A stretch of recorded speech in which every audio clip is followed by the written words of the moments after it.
Bon matin sur France 3 Bretagne, bienvenue dans Vous êtes formidable, itinéraire ce matin d'un homme viscéralement attaché au monde rural. Jean-Marc Esnault dirige depuis plus d'un an le premier campus dédié en France sur la ruralité, campus baptisé The Land. Vous allez nous raconter cette histoire formidable ce matin. Merci d'avoir accepté notre invitation. Vous êtes entouré ce matin par Jacques Bernard, producteur et fidèle allié depuis toujours. Jacques Delanoë, votre ami, mais qui est aussi président du Stade Rennais. Et nous serons aussi avec Lisa Baranowski depuis le campus The Land. Bonjour, vous êtes la directrice du pôle formation continue. Bienvenue à tous les quatre. Alors on avait envie de commencer par une date, le 8 octobre 2021, une date qui doit vous évoquer à tous quelque chose. On va d'ailleurs regarder cet article de Ouest France. Jean-Marc Esnault, c'est une date que vous marquez au fer rouge. Elle est importante parce que c'est la naissance de l'écosystème The Land. On a à cette occasion-là, effectivement, imaginé un événement pour marquer, graver les choses un peu dans le marbre. Peut-être déjà à ce stade-là, dire ce qu'est l'écosystème The Land, c'est quelque chose qui est tout à fait particulier. Effectivement, vous l'avez mentionné, on ne retrouve pas de campus tout à fait identique, me semble-t-il, en France. Il se distingue des autres par le fait qu'il s'articule autour de 5 pôles. On va avoir un pôle assez classique qu'on retrouve dans beaucoup de campus, avec une dizaine d'écoles d'enseignement supérieur. Au sein de The Land, il y a également 3 lycées. Nous avons un pôle formation continue et puis 2 autres pôles qui marquent notre originalité. Un pôle qu'on a nommé vie sociale et culturelle, dans lequel on a un certain nombre d'activités. On accueille des artistes en résidence. On organise des colloques, on a comme ça un certain nombre d'événements à caractère culturel et puis un 5e pôle qu'on appelle vie sociale, développement économique, excusez-moi. Et dans ce pôle-là, on est dans l'accompagnement des entrepreneurs, des porteurs de projets, on est dans l'incubation, dans l'expérimentation alimentaire, enfin tout ce qui peut à un moment donné permettre d'accompagner les futurs acteurs des territoires ruraux et puis les dynamiques territoriales sur ces territoires-là. C'est un peu la colonne vertébrale du campus The Land. Et le fil directeur, c'est aussi la ruralité. C'est la ruralité, la ruralité. Notre ambition, notre vocation, c'est de former les futurs acteurs des territoires ruraux, d'accompagner ceux qui sont sur ces territoires-là aujourd'hui, et puis encore une fois de participer des dynamiques positives sur nos territoires ruraux. Et il n'existe pas d'équivalent en France de ce campus ? Pas sous cette forme-là. Je crois qu'il existe des lycées agricoles, des écoles d'enseignement supérieur agricoles. Nous, on embrasse une réalité un peu plus large. On se veut dans une approche plus sociétale. Les jeunes qui viennent se former chez nous se forment à l'agriculture, mais ils se forment à une multitude d'autres métiers. Et notre accompagnement, il peut aussi bien servir des porteurs de projets dans le domaine des services, dans le domaine du digital. Voilà, tout ce qui demain permettra sans doute de faire revivre nos territoires ruraux, parce que force est de constater que au cours de ces dernières décennies, on les a un petit peu oubliés. Alors ce 8 octobre 2020, j'imagine que vous étiez parmi les présents à ce jour d'inauguration. Je m'adresse tout d'abord à Lisa Baranowski. Qu'est-ce que ça a représenté pour vous ce jour-là ? Le 8 octobre, effectivement, ça a quand même marqué un changement du campus. Parce qu'avant, je pense qu'on ne peut même pas l'appeler campus, mais l'inauguration de The Land, c'était une ouverture des champs pour montrer tout ce qui est possible dans la ruralité. Et c'était aussi une ouverture vers un public avec l'émission télé qui a été lancée ce jour-là. C'est le début d'une nouvelle aventure, Jacques Bernard ? La concrétisation, peut-être ? C'est quelque chose qui est passé du rêve à la réalité. C'est-à-dire qu'on pouvait tous le rêver. Ça faisait longtemps qu'on échangeait, qu'on parlait d'un lieu possible. Et puis, c'est comme ça, d'ailleurs, que j'avais rencontré Jean-Marc quelques années auparavant, lorsque nous échangions sur ce qu'il y aurait lieu de faire pour les jeunes et l'envie d'entreprendre en milieu rural. Parce que moi, c'est quelque chose qui me tient vraiment à cœur. C'est entreprendre en milieu rural. Et puis aussi, par mon parcours, le fait qu'il y avait de la culture. Parce que là aussi, c'était différent. C'est-à-dire qu'on avait à la fois de l'entrepreneuriat, donc de l'économie et de la culture. Ce qui est mon credo depuis très, très longtemps.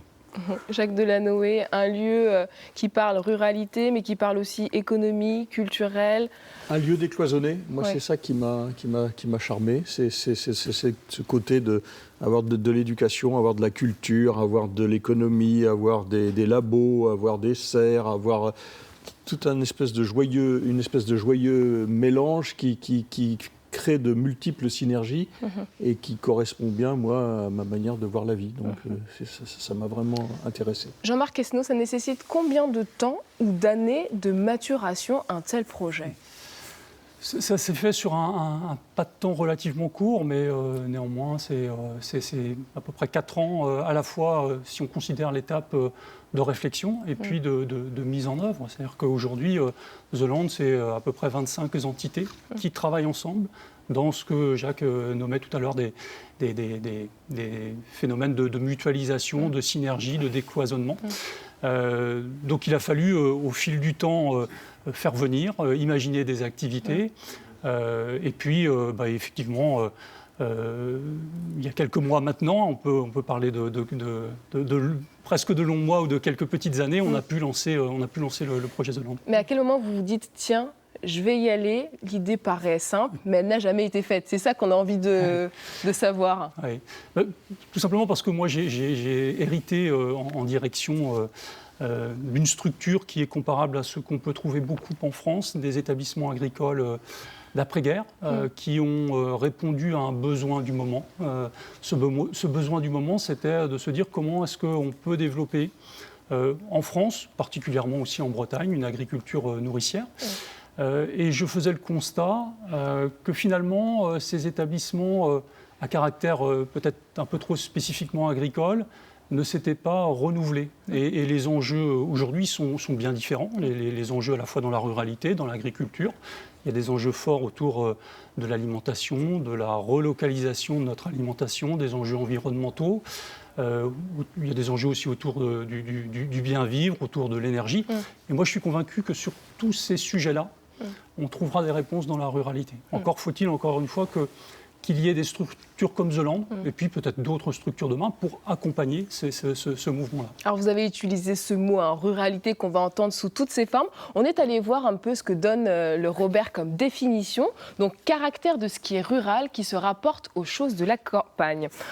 On a envie de savoir, Jean-Marc Esnault, quelle est votre définition de la ruralité ? Est-ce que c'est plus large ? Est-ce que il y a plus d'affect dans votre définition ? Alors, on l'a pensé, on l'a choisi ce mot-là. C'est-à-dire qu'il nous paraissait important effectivement qu'on s'inscrive dans une approche, encore une fois, sociétale.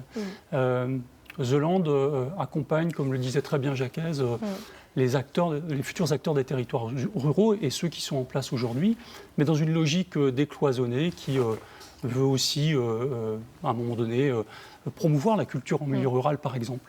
Et qu'est-ce que ça veut dire ruralité pour l'homme que vous êtes ? Alors, avant d'être le directeur du campus The Land, intimement? Alors, pour moi, c'est déjà un art de vivre. Ouais. C'est ce qui définit, à mon sens, la ruralité. Ensuite, pour moi, ça représente intimement toute mon enfance, jusqu'à ce que je sois amené, comme beaucoup de ruraux, à devoir, je le dis comme ça, devoir quitter ma campagne pour poursuivre mes études d'enseignement supérieur en ville et précisément à Rennes. Vous l'avez quitté par choix ou par défaut ? Par défaut. Je n'avais pas de possibilité de poursuivre un parcours en enseignement supérieur dans ma campagne des Côtes-d'Armor, dans un petit village de 1500 habitants à l'époque. Lisa Baranowski, je me tourne vers vous. J'imagine que vous aussi, la ruralité, elle veut dire quelque chose pour vous, intimement, avant même d'être directrice du pôle formation continue. Oui, pour moi, c'est aussi un mode de vivre et surtout peut-être encore plus un mode d'habiter. Donc, c'est quelque chose qui est important pour moi parce que je pense aussi dans la ruralité, on peut être plus en lien avec la nature, qui est de plus en plus important actuellement. Et qu'est-ce qui vous lie à la ruralité, Jacques Delanoë ? Moi, c'est mon enfance directement. Ouais. Moi, je suis un hybride, c'est-à-dire que je vivais la semaine à la ville, et puis le week-end, on partait chez mes grands-parents, mes 4 grands-parents qui étaient dans un petit patelin de moins de 1000 habitants dans le pays gallo. Donc, j'étais rythmé avec une vie plutôt scolaire et urbaine la semaine, et puis une vie campagnarde le week-end, où j'avais des copains, où je jouais au foot, etc. Et moi, ma grande nostalgie par rapport à la ruralité, au-delà de la nature, parce que ça c'est incontestable, on est baigné dans la nature, c'est le lien social. Et je trouve qu'il y avait, alors sans doute que la nostalgie me fait peut-être embellir les choses, mais je trouve qu'il y a à la campagne beaucoup de choses qui facilitent le lien social, la solidarité, l'entraide, etc. Alors, il y a aussi Et qu'on ne valorise pas assez, vous trouvez ? Ah oui, je pense que de manière générale, on ne valorise pas assez la ruralité. Non seulement on ne l'a pas valorisée, et moi je ne suis pas dans l'opposition entre la ville et la campagne du tout. Je vous le dis, pour moi les deux ont vraiment besoin l'une de l'autre, mais je pense qu'il y a eu toute une époque où la ruralité a plutôt été moquée, et plutôt un signe je vais employer un terme fort, mais volontairement, d'arriération. Enfin, on parlait de Péquenot, on parlait de Plouc, on ne l'a pas inventé ça. Et je pense qu'aujourd'hui, il est grand temps de passer à autre chose et de voir que la campagne n'a justement aucun complexe à avoir. Vous aussi, Jacques Bernard, vous avez grandi à la campagne. Cette image dont parle Jacques Delanoë, du Plouc, du Péquenot, c'est quelque chose que vous avez ressenti ? Moi, je partage à 100% ce que vient de dire Jacques, ça c'est clair. Et puis c'est le même parcours. Moi, pareil, mes origines à moi sont des origines purement campagnardes, que ce soit du côté de mon père ou de ma mère. Toute ma famille est totalement issue de la campagne. Et puis moi, j'ai une autre relation à la campagne, enfin à la ruralité que j'ai découvert à travers la culture. Quand je suis parti, grâce à des personnages extraordinaires comme Loïs Repars ou Pierre-Jacques Asselias, faire du collectage, c'est à la campagne. Et je voudrais aujourd'hui préciser une chose. Heureusement que tous ces gens de la ruralité ont préservé la Bresse de la culture bretonne, parce que sinon elle n'existerait plus du tout. Et je voulais juste le dire parce qu'elle vient bien de là, cette culture, elle vient bien de cette ruralité qui a été ensuite transposée en ville. Et heureusement transposée en ville, j'allais dire, et elle a bénéficié aussi de la ville. Mais à l'origine, elle a été préservée, elle a été transmise par la ruralité. Et ça, c'est quelque chose qu'il faut bien préciser. Est-ce que vous estimez aujourd'hui que la ruralité souffre encore trop de cette image ? Est-ce que c'est ça aussi qui vous a poussé à aller vers The Land ? Je pense qu'il y a une image historique et puis une nouvelle image qui est en train de se construire. Pour moi, pour prendre peut-être le contre-pied de ce qui a été dit à l'instant, la ruralité, elle est moderne et pionnière d'innovation. C'est comme ça aussi que je la vois. Mais moi aussi, je me permets de... Oui, bien sûr. Non, mais on en parle suffisamment ensemble. On en parle suffisamment ensemble. Je crois, encore une fois, que beaucoup de Français, et il y a des études aujourd'hui qui sont conduites notamment par des instituts comme l'IFOP, qui mettent en évidence que dès lors qu'on construit une famille, quand on a 30 ans ou plus de 30 ans, le rêve de la plupart des ménages, c'est d'aller s'installer dans une petite maison individuelle et plutôt en campagne. Statistiquement, aujourd'hui, ça correspond effectivement à 70% des ménages de plus de 30 ans. Ça dit quand même des choses. Ça dit des choses, et puis ensuite, on rentre dans une ère d'innovation sociale. Et je crois que la ruralité est un endroit où l'innovation sociale va trouver toute sa place. Elle commence déjà quelques révolutions autour, par exemple, des tiers-lieux, qui sont des espaces comme ça, un peu hybrides, un peu à l'image de ce qu'on fait sur The Land, où dans un lieu, on va retrouver des porteurs de projets, des créateurs d'entreprises, des personnes du monde culturel qui font revivre ces territoires ruraux. Et si on revient sur ce thème ruralité, il est beaucoup employé aujourd'hui dans la sphère politique, dans les médias. Est-ce que finalement, parfois, il veut aussi un peu dire tout et son contraire ? Jacques Bernard. Il veut sûrement dire tout et son contraire. Moi, je rejoins ce qui a été dit tout à l'heure. C'est un territoire, pour moi, qui est effectivement aussi un territoire d'innovation. Et puis, c'est aussi un mode de vie. Enfin, je veux dire, on l'a dit, mais c'est aussi un choix de vie, un mode de vie. C'est pour ça que je rejoins ce que disait Jacques. On ne va pas opposer la ville et la campagne. C'est pas ça le thème.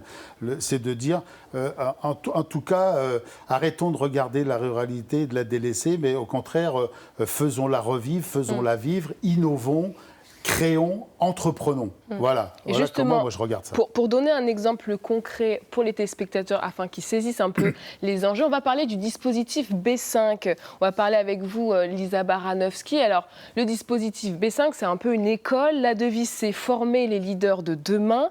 Quelle est l'ambition de cette école ? L'ambition, c'est déjà de sortir un peu du cadre classique d'une école et d'ajouter un incubateur dedans.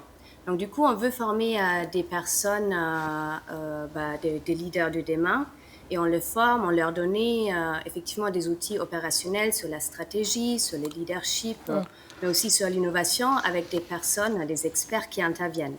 Et en plus, donc là, on peut se dire, c'est un cursus qu'on peut retrouver dans plutôt d'autres écoles classique, aussi. Oui. Les jeunes qui adhèrent et qui font ce parcours-là, ils peuvent prendre des rendez-vous individuels avec les experts qui sont intervenus sur une journée. Donc l'idée, c'est vraiment que les jeunes, ils s'engagent dans un projet stratégique sur le territoire et en même temps, ils ont pas uniquement un accompagnement d'un tuteur, donc du coup parce qu'on est en entrepreneuriat, mais ils ont aussi l'accompagnement de différents consultants ou experts d'extérieur pour faire avancer le projet et pour faire avancer aussi les personnes en elles-mêmes. Donc ça veut dire qu'on peut avoir à la fois des étudiants, mais des gens qui travaillent déjà. En fait, on a surtout des gens qui sont des porteurs de projets, c'est-à-dire que c'est basé aussi sur le fait que les étudiants qui viennent à B5 sont des porteurs de projets, et donc pendant 1 an, ils vont travailler sur leur projet en entreprise, en alternance en entreprise, en accompagnement d'entreprise. Et tout autour, il y a un écosystème qui s'installe de consultants, comme venait de le dire Lisa, de conseillers, de parrains, voilà, et qui les accompagnent pendant leur année à construire le projet. Et juste pour donner un exemple, tous ceux qui ont, sur la promotion de 2020-2021, porté des projets, ont tous été embauchés par les entreprises dans lesquelles ils ont porté les projets. Donc ça veut bien dire que ça porte ses fruits et que ce système-là d'enseignement, de transmission est quand même très bénéfique. Et je vais citer un des exemples les plus bénéfiques, c'est le projet de Guillaume Le Thur sur la réhabilitation du lin en Bretagne. Justement, voilà. C'est l'un des projets qui a éclos. Nos confrères sont allés rencontrer Guillaume, donc ancien élève qui est passé par le dispositif, et aujourd'hui, il se lance dans l'aventure du lin. C'est historique, voici la première balle de lin textile ramassée en Bretagne. Cela n'était pas arrivé depuis les années 60. Beaucoup d'émotions et tout le temps passé sur ce projet-là. L'idée de relancer la filière a germé dans la tête de Guillaume Le Thur, agriculteur et stratège en entreprise. On a des villes, on a des calvaires, on a des enclos paroissiaux. Je me posais la question, voilà, comment ça avait été construit cette Bretagne. Et en cherchant, effectivement, on voit que c'est grâce au lin à l'époque. Donc voilà, je me suis lancé. Avec un ami, Guillaume a semé 10 hectares pour commencer. Le lin est une plante qu'il faut choyer. Après l'avoir retournée plusieurs fois pour qu'elle sèche, place au rouissage pour bien séparer la fibre du bois. Puis vient l'étape du ramassage. Un grand jour aussi pour le réseau qui le soutient depuis le début. C'est super beau. On n'a pas monté ce réseau-là simplement pour parler d'histoire, mais bien pour dire que ça a fait la richesse de la Bretagne dans le passé, pourquoi pas aujourd'hui et demain, et vu toutes les applications que l'on trouve avec le lin et le chanvre, puisque j'oublie pas le chanvre, voilà, il y a encore à faire. Et là, 12-13% d'humidité, c'est plus que correct. Terre historique du lin, la Bretagne a tout pour le cultiver, mais il lui faut réapprendre le savoir-faire. Une entreprise normande est venue donner un coup de main. Le lin, c'est un petit marché. C'est aujourd'hui seulement 0,4% du textile mondial. On est au-delà d'être concurrents, on est surtout collègues. Il y a de quoi faire pour tout le monde. Et si demain on pouvait habiller des Bretons avec du lin textile fait en Bretagne, ce serait quand même une sacrée avancée par rapport à du coton. Il faut compter 1 hectare de lin pour fabriquer 4000 chemises. L'expérimentation ne demande qu'à se développer. Voilà pour ce petit portrait de Guillaume. Jean-Marc Esnault, comment finalement l'école B5, ça veut dire quoi B5 d'ailleurs ? Ça fait référence à la Bretagne historique, à 5 départements. D'accord. Donc l'école B5, comment elle a participé finalement dans ce projet ? Parce que Guillaume est arrivé avec cette idée. Comment vous l'avez accompagné ou appuyé ? Alors, déjà, il ne faut pas réduire l'école B5 à l'accompagnement de projets dans le domaine de l'agriculture. Et d'ailleurs, je l'ai précisé, The Land, c'est une approche plus globale, plus sociétale. Et on a là un formidable exemple avec Guillaume, mais on a pu participer aussi du lancement d'une filière de recyclage des déchets plastiques également. Donc on s'adresse vraiment à tous ceux qui feront les territoires ruraux demain. B5, c'est un dispositif d'incubation plus qu'une école. On est dans l'idée d'accompagner dans les logiques d'intrapreneuriat, plus que d'entrepreneuriat d'ailleurs. Et l'idée, c'est de fédérer sur des territoires en Bretagne des entrepreneurs qui vont donner des sujets stratégiques à nos jeunes. Et si on vient à Guillaume, il a pu bénéficier d'un réseau, par exemple ? Très concrètement. Ouais, c'est ça. Donc c'est vraiment ça qui est aussi... La plus-value, c'est l'expertise. Ce sont aussi un certain nombre d'ambassadeurs qui accompagnent l'école B5, qui sont là depuis la naissance, et Jacques en fait partie. Et donc ces ambassadeurs sont là aussi pour faire du lien et créer du réseau autour de nos jeunes. Est-ce que ça veut dire, Jacques Delanoë, qu'il faudrait faire davantage de ponts aujourd'hui entre le monde de l'entreprise, des jeunes qui ont des idées, des jeunes qui veulent se former, et qu'on n'en fait pas assez encore aujourd'hui ? Il y en a plein qui sont faites. Il y a Yao, par exemple, en Bretagne, qui fait aussi ce travail-là. Mais moi, je pense qu'effectivement, plus on décloisonne, plus on voit d'autres choses, plus il y a de synergie, moins on se met dans des logiques communautaristes qui sont en train de briser le lien social. Donc moi, je pense sincèrement ça, oui. Lisa Baranowski, combien de projets sont sortis de cette école, de ce dispositif ? Ben là, on est à la 2e promo et au total, on est à 15 projets depuis l'année dernière. Donc, comme Jean-Marc a dit, effectivement, c'est important de le dire que c'est pas que dans l'agriculture, parce que ruralité, c'est encore souvent lié dans la tête des personnes à l'agriculture, mais on n'est plus uniquement dedans. Donc, du coup, on est très ouvert à tous les projets qui ont une valeur ajoutée aussi au territoire. Je sais bien que vous n'aimez pas à chaque fois quand on fait le raccourci ruralité-agriculture, mais c'est quand même une part importante. On peut pas le négliger et elle doit aussi évoluer et être novatrice. Non, mais alors, je pense qu'on est tous d'accord là-dessus. C'est une activité qu'on ne retrouve que dans nos campagnes, l'agriculture. Encore que là aussi, il y a du décloisonnement. Il y a de l'agriculture qui devient de l'agriculture urbaine. Mais cela étant, on n'a pas envie effectivement d'être mis dans des cases et puis ça ne correspond pas à une réalité. C'est-à-dire que quand je disais qu'on avait... à la campagne, il n'y a pas que des agriculteurs. Il n'y a pas que des agriculteurs. C'est ça. Il y a la question du commerce de proximité. Le monde rural, c'est un monde qui a besoin aussi du digital demain. La culture en milieu rural, Jacques pourrait en parler pendant des heures, mais c'est vrai que on n'aime pas forcément cette approche très réductrice qui voudrait qu'on associe de manière un peu systématique la campagne à l'agriculture. D'ailleurs, si je peux me permettre de compléter 2 secondes, dans la promotion de cette année de B5, il y a tout un projet autour du commerce et du digital, donc pour la ruralité. Donc vous voyez, on est en plein dedans. Vous avez l'air très au courant de ce qui se passe dans l'école B5. Quel est votre rôle un petit peu, Jacques Bernard, parce qu'on a envie de se demander. Comme vient de le dire Jean-Marc, je suis un des ambassadeurs de B5 et puis je trouve que c'est formidable de pouvoir accompagner, aider les jeunes. Moi, je suis assez présent de ce point de vue-là, puisque ayant la chance d'avoir un carnet d'adresses qui convient bien, c'est de mettre en relation. Puis moi, j'ai toujours aimé ça, mettre les gens en relation. Donc, moi, je m'intitule le Basvaland, c'est-à-dire l'entremetteur. Donc, ça me va bien, moi. Voilà. Il y a peut-être des personnes qui nous regardent, qui ont peut-être envie d'en savoir plus sur le campus The Land. Vous êtes situé où ? Alors on est situé à la lisière entre la ville et la campagne. du bon côté, j'ai envie de dire, de la rocade, côté campagne, et du côté plutôt du quartier Beauregard. D'accord. Donc vous êtes en Ille-et-Vilaine, mais on peut vous retrouver sur 3 sites, Voilà, c'est ça? Notre site principal est à Rennes. On est également présent sur d'autres sites, et ce qui me va plutôt bien, c'est qu'on est à la fois aussi présent sur une petite ville comme Vitré, et puis dans un territoire plus rural qui est la Guerche de Bretagne.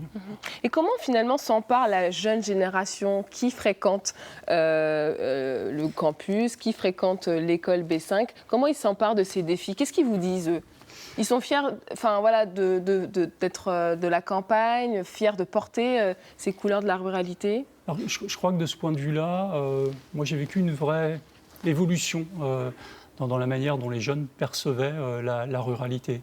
Et c'est pour ça que je tiens aussi à ne pas réduire les choses à l'agriculture, même si, comme vous l'avez très justement noté, c'est une activité majeure en campagne.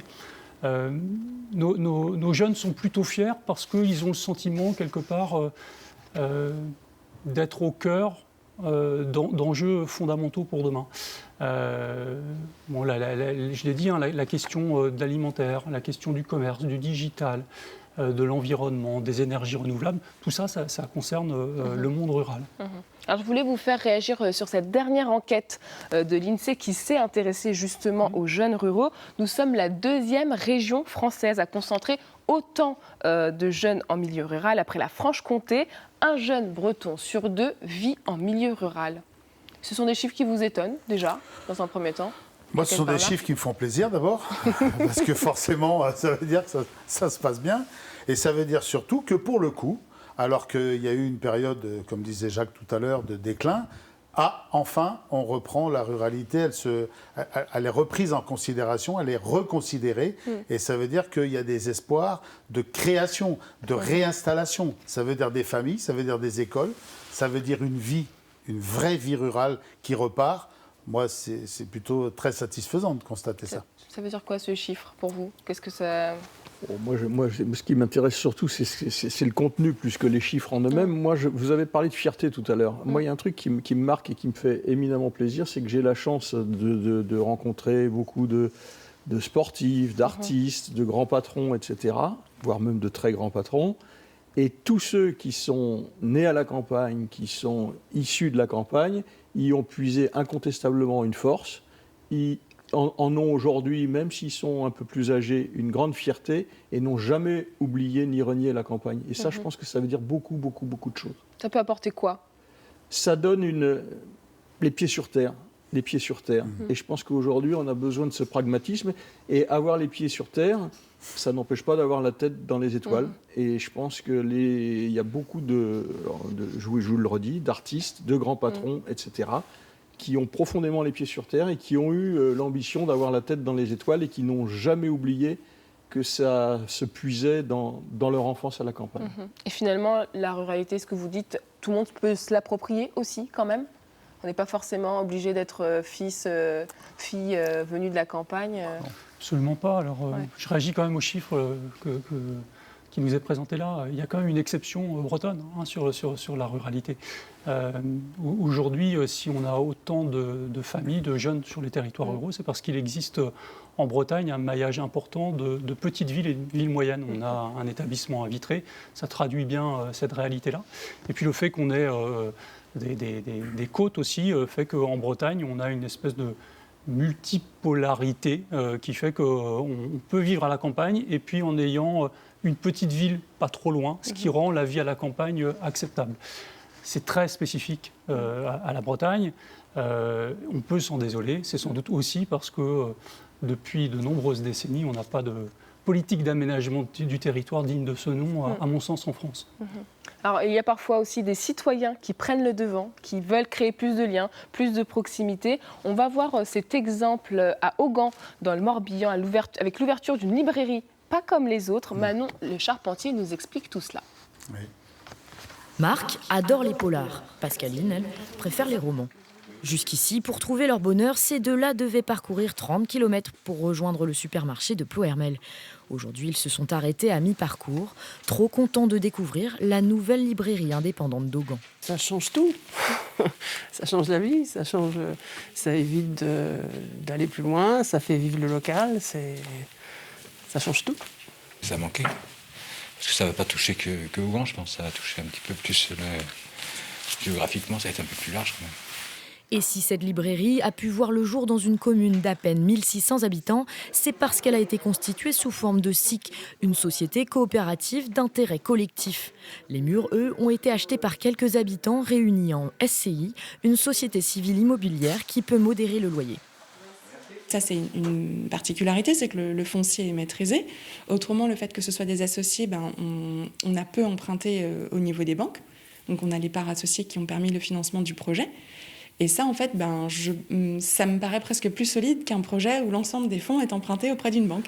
Seuls 40 000 € ont été empruntés à la banque. Les 100 000 € restants ont été financés par une centaine d'associés, membres de la coopérative et désormais fidèles clients. Au-delà du soutien financier, c'est du soutien moral et puis ça permet aussi de prendre part aux décisions collectives, aux réflexions, à la dynamique de groupe. Et Augan n'en est pas à son premier projet. Tu veux quelque chose, Yvette ?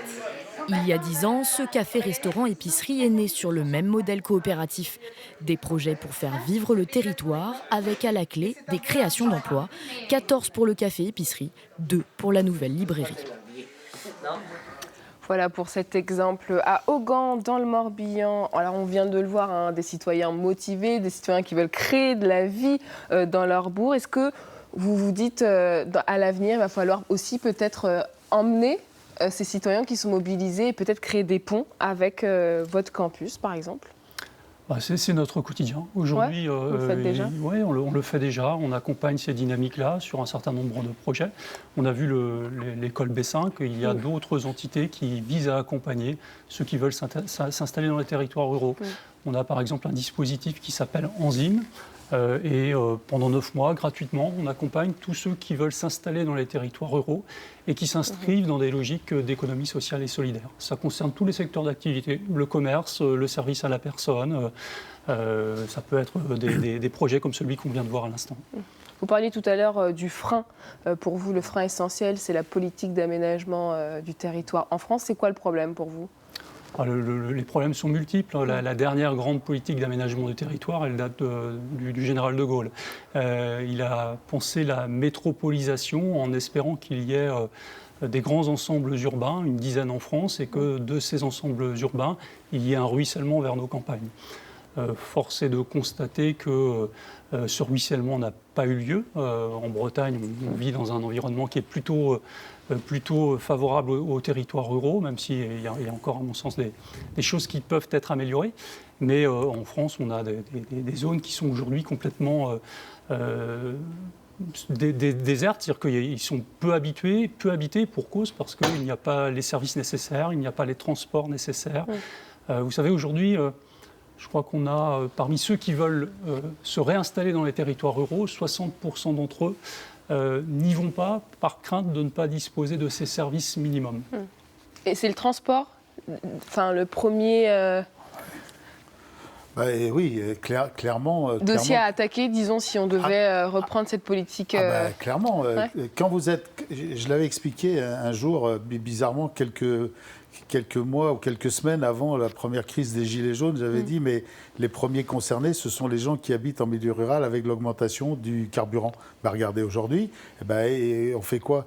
Je veux dire qu'eux, sans véhicule, ils font comment ?